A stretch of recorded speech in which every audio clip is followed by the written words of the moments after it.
नमस्कार, मी अनिल उपाध्ये. शिवसिद्ध बातमीपत्रात आपलं स्वागत आहे. पाहूया आजची बातमी. कोल्हापूर जिल्ह्यातील इचलकरंजी इथल्या दत्ताजीराव कदम लॉ कॉलेजमध्ये कायदेविषयक शिबिर संपन्न झाले.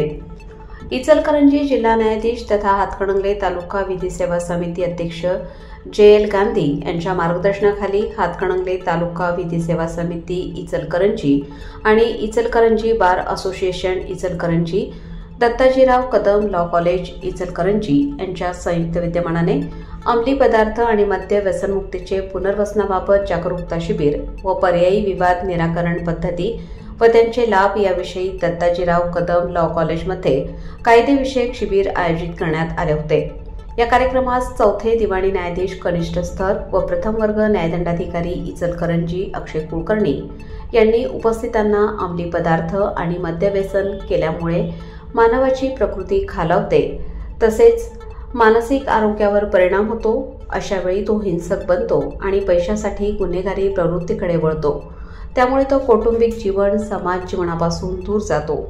बरेच वेळा विक्रेते तरुणांना बेकायदेशीर अंमली पदार्थ विकतात, ज्यामुळे मोठ्या प्रमाणात नशा व गुन्हेगारी यांची प्रवृत्ती वाढते.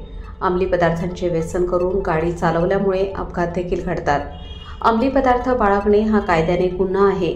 त्याची शिक्षा व दंड कोणत्या स्वरूपात आहे याचे मार्गदर्शन केले. तसेच सदर शिबिरामध्ये अंमली पदार्थांखाली गुन्हा करणाऱ्यांना गुन्हे करण्यापासून प्रवृत्त करण्यासाठी प्रमोद वामनराव धुळे विरुद्ध महाराष्ट्र सरकार या दिनांक 25/9/2025 उच्च न्यायालय मुंबई औरंगाबाद खंडपीठाच्या निकालाबाबत माहिती दिली. तसेच ॲडव्होकेट आरती खड्ड यांनी विद्यार्थ्यांना पर्यायी विवाद निराकरण पद्धती व त्यांचे लाभ याविषयी सविस्तर मार्गदर्शन केले. या कार्यक्रमाचे स्वागत व प्रास्ताविक प्राचार्य डॉक्टर CM बागडी यांनी केले व सूत्रसंचालन अभिषेक खोत यांनी तर आभार स्वाती तराळ यांनी केले.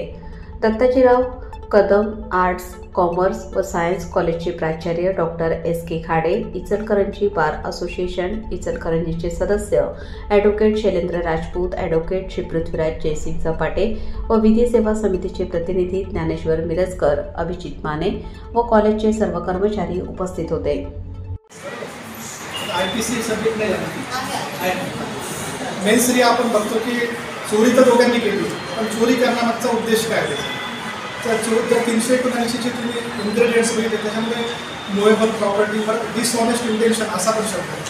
पण डिसऑनेस्ट इंटेन्शन होतं का त्याचं चोरी करण्यामध्ये? सोन्याचा हार जेव्हा चोरला त्याचं इंटेन्शन काय होतं? डिसऑनेस्ट होतं. वडापाव चोरला त्याची भूक लागली होती म्हणून नाईलाजाने करायची करायचं होतं.